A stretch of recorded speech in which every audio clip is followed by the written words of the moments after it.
जैसे कि आपको पता होगा कि पूरी दुनिया में मछली साला साल चलती है।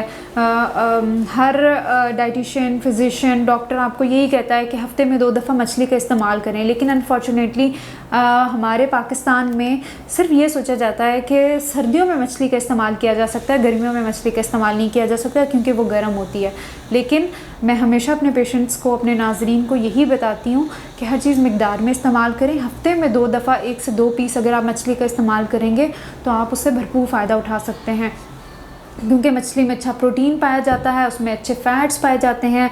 जिन लोगों को बड़ा गोश्त मना किया जाता है कि आप ना खाएं, उन लोगों को मछली का इस्तेमाल कहा जाता है, क्योंकि उसमें सैचुरेटेड फ़ैट्स कम होते हैं, उसमें ओमेगा 3 पाया जाता है, ओमेगा 6, 9 पाया जाता है, जो आपके जिस्म के लिए, आपके स्किन के लिए, आपके बालों के लिए, आपके दिमाग के लिए, आपके दिल के लिए, आपके कोलेस्ट्रॉल के लिए भरपूर फ़ायदेमंद है। तो हफ्ते में 1 से 2 दफ़ा 1 या 2 टुकड़ा आप मछली का इस्तेमाल अपनी ज़िंदगी में ज़रूर करें।